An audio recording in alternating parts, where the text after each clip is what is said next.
परमात्मा ने नारद और पार्वती जी का एक सत्संग सुनाया हमारे को।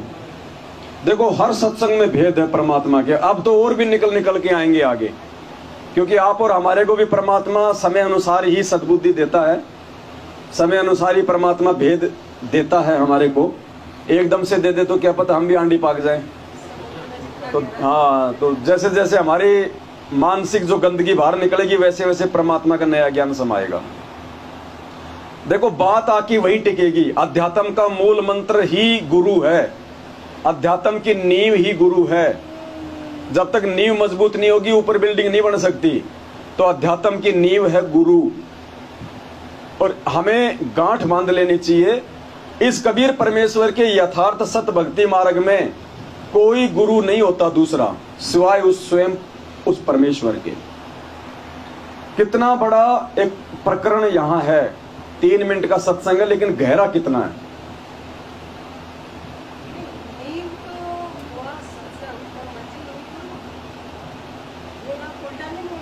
तो मंजिल के ऊपर तो और भी मंजिल बनती है। फिर नहीं, अगर सतगुरु ही मतलब अगर नहीं हुआ है तो फिर मंजिल कौन सी है? मंजिल तो फिर मोक्ष की है। हमें तो फिर वो सतलोक प्राप्त करना, हमारी मंजिल तो फिर मोक्ष है। हमें तो परमात्मा को ही तो पाना है ना। जी जी। तो नींव हमारा सत्संग, हाँ, परमात्मा का सत्संग, और मंजिल हमारी परमात्मा सतगुरु।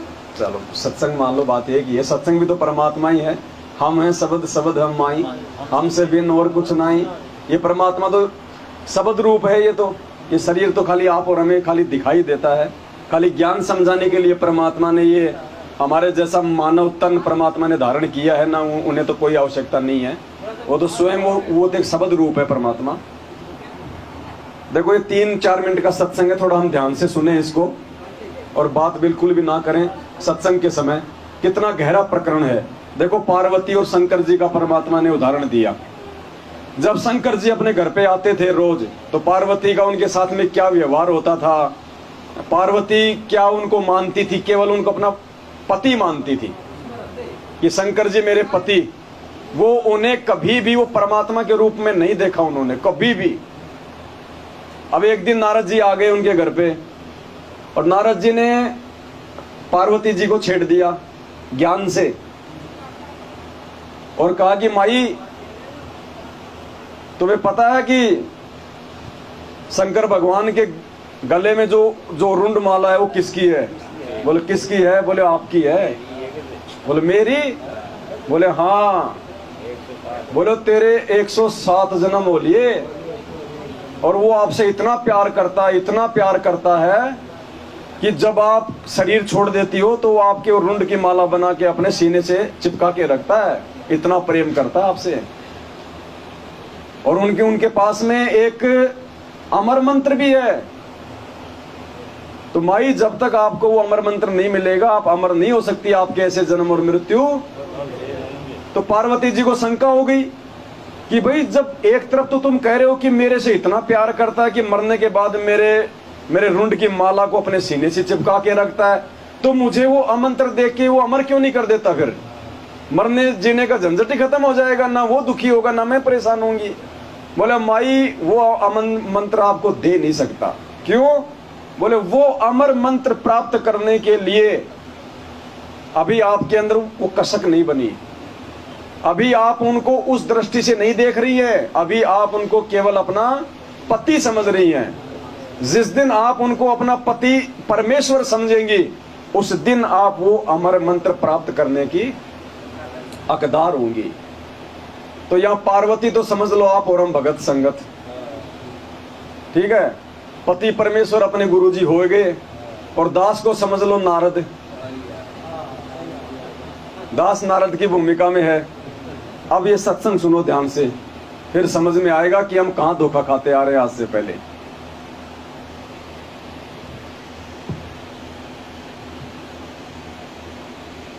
तन इसी प्रकार जिस भी इष्ट का वो उपासक, इसी प्रकार तन और मन से आश्रित होकर उस बताए गए गुरु के वचन पर डट कर आप उसकी साधना करते हो तो आप भगवान शिव की प्राप्ति कर सकते हो। दर्शन हो जाना कोई बड़ी बात नहीं होती।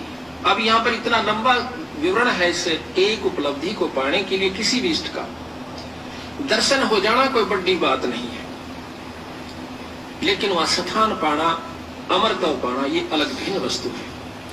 कहते हैं 108 जन्म पार्वती माता के हो लिए थे।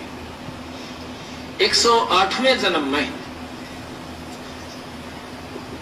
नारद जी मिलते हैं, कहते हैं हे माई, हे सती जी, आप अभी जन्म और मरण के चक्कर से नहीं बच पाई। वो कहने लगे भाई कि ऋषि जी, जन्म और मरण का चक्कर खत्म हो सकता है, तक हो सकता है। दवाई कहाँ मिला है?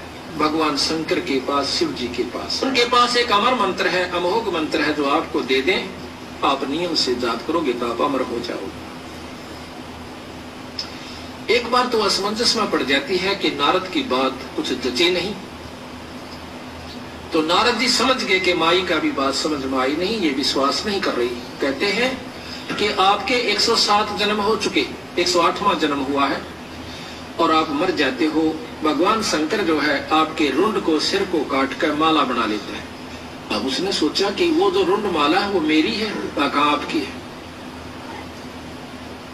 बहुत पछताती है कि ये क्या कारण हुआ कि मैं मर जाऊं और मेरे को जान से भी प्रिय समझते हैं भगवान शंकर। तो नारद ये संभव नहीं लग रहा। तो नारद जी कहते हैं कि अभी तक आप उसको अपना पति समझ रहे हो, आपने उसको परमात्मा नहीं जाना। आप उसको परमात्मा जान कर भक्ति करोगे, आपका भाव भी भिन्न होगा, आपके अंदर कसक भी न्यारी होगी। अब इस बात को सुनकर पार्वती के सारे शरीर में शरणाहट उठा। जाकर के जब प्रतिदिन महल में आया करते थे शिव भगवान, तो उसका कुछ और विचार भाव हुआ करता था, जैसे पत्नी का हुआ करे। लेकिन उस दिन वो देखा है कि आज तो इसकी आत्मा भिन्न है, चरणों में चिपट जाती है, रोती है पड़कर चरणों में, कहती भगवान मुझ पापनी पर ऐसा कौन सा दुष्कर्म हुआ, मेरे में ऐसी कौन सी कसूर रहा मेरे अंदर परमात्मा कि आपने मेरे को अपनी आंखों का आगे मरते हुए देखते रहे, और आपके पास अनमोल मंत्र है। तो कहने लगे वह शंकर भगवान कि पार्वती ये तेरे विचार तक हो ना, ये बताइए आपको बताया किसने कि आज मुझे नारद जी मिले थे। ओहो, आंखों से पानी नहीं रुक रहा पार्वती का, और कहते मालिक मैं पापनी हूँ, मैं नीच आत्मा हूँ, अवश्य मेरे से कोई ऐसा गलत व्यवहार आपसे हुआ होगा जिसके कारण आपने मुझे ये मंत्र देने के काबिल नहीं समझा होगा। फिर कहते हैं भगवान शंकर उनके सिर पर हाथ रख गए कि पार्वती ये इतनी अनमोल वस्तु है, ये आम व्यक्ति को नहीं बताई जा सकती जब तक ये अधिकारी नहीं हो जाता। गरीबदास जी महाराज कहते हैं कि जब तक सीप का मुंह बंद होता है, चाहे सारा सामन बरस जावे, उसमें मोती नहीं बन सकती। जब उसका मुंह खुल जाएगा एक बूंद बहुत होती है। अगर आप में या कसक नहीं उत्पन्न होती, चाहे मैं रोज कथा सुना देता, रोज आपको ये मंत्र सुनाता, आपका कोई असर नहीं होना था। आज आपकी आत्मा का वो सीप रूपी मुंह यानी कसक खुल चुकी है। आज मैं ये मंत्र आपको सुनाऊंगा, आप में जगह बन गई है, अब मैं आपको मंत्र दूंगा। ये लंबा प्रकरण, फिर उनको वो नाम दिया और पार्वती अमर हुई। अब देखो कितना बड़ा भेद है, देखो इसमें मतलब पार्वती को अपनी आंखों के सामने मरता हुआ देख रहा वो, जो उसको जान से भी ज्यादा प्यार करता है, लेकिन फिर भी वो अमर मंत्र नहीं दे रहा। जब तीन लोक का भगवान भी अपनी कुछ मर्यादाओं में बंधा हुआ है, तो ये तो अनंत कोटि कलाओं का भगवान है, ये कैसे अपनी मर्यादा तोड़ देगा। आप और हमें परमात्मा शंकर जी यदि पार्वती से इतना प्रेम करते हैं, तो हमसे परमात्मा कितना प्रेम करते होंगे गुरु जी। और असंख्य युगों से परमात्मा अपनी आंखों के सामने हमारे को मरता हुआ देख रहे हैं, गधा कुत्ता बनता हुआ देख रहे हैं, तपस्या पे हमारे को भूनता हुआ देख रहे हैं। वो पायल का जो इंटरव्यू था उस बच्ची का आपने सुना होगा। उस इंटरव्यू में वो कह रही कि जब गुरुजी मुझे ऊपर लेके गए और जब मुझे तपस्या पे ले गए गुरुजी, तो गुरुजी वहां पे अपने आत्माओं को भुनता हुआ देखकर और दूसरी तरफ मुंह करके गुरुजी रो रहे हैं। लेकिन फिर भी परमात्मा हमें वो अमर मंत्र देके सतलोक नहीं भेज रहे। क्यों? हमने उनको परमेश्वर नहीं माना। ये अमर मंत्र तो 650 साल पहले भी था गुरुजी के पास में, क्यों नहीं दिया भाई? सिर्फ हमने उनको परमात्मा नहीं माना, गुरुजी मानते रहे बस मुख्य एक ही है, एक ही बात पे हमारी गाड़ी अटकेगी अगर अटकेगी तो, वरना ये तो प्राइम टाइम है। और इस टाइम भी यदि को रह गया ना तो सिर्फ इसी बात को लेके रहेगा कि बस वो गुरुजी को गुरुजी ही मानता रहा। अब बताओ पुण्यात्माओं, एक शंकर भगवान ने, 3 लोक के भगवान ने पार्वती को भी तब तक वो अमर मंत्र नहीं दिया, वो 5 मंत्र, प्रथम मंत्र। और वो भी कौन था? देखो ये भी एक भेद है। उस समय पार्वती को शंकर जी के रूप में वो किसने दिया अमर मंत्र? शंकर जी ने नहीं दिया। शंकर जी को तो 100 मंत्र था, एक ही मंत्र था उसके पास, तो फिर 5 वो कहां से दे देगा? उस समय भी परमात्मा, क्योंकि उसकी वो कसक बन चुकी थी। और जब वो कसक बन गई तो परमात्मा किसी भी रूप में आके अपनी आत्मा को संभाल लेता है। तो आज तो साक्षात आया हुआ है। आज भी अगर मौका चूक गए तो ये तो फिर परमात्मा कहते हैं ये तो ऐसा महायोग है, ये तो अनंत युगों बाद में फिर नहीं बनता।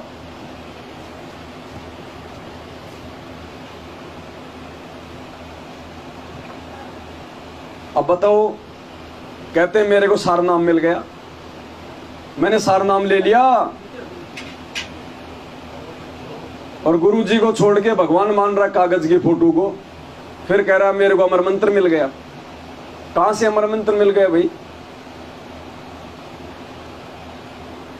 अमर मंत्र तो उसको मिलेगा, अमर मंत्र प्राप्त करने के अधिकारी तो परमात्मा अब साध संगतियों से आत्माओं को बना रहा है। असल अमर मंत्र प्राप्त करने के अधिकारी बना रहा है परमात्मा में, क्योंकि अब वो समय भी है और साथ में परमात्मा का आशीर्वाद भी है। और देखो धीरे धीरे पुण्यात्माओं, हमें मालूम भी नहीं है, जैसे गुरुजी कहते हैं ना कि तालाब का पानी गर्मी के समय में रितता चला जाता है, मालूम भी नहीं पड़ता।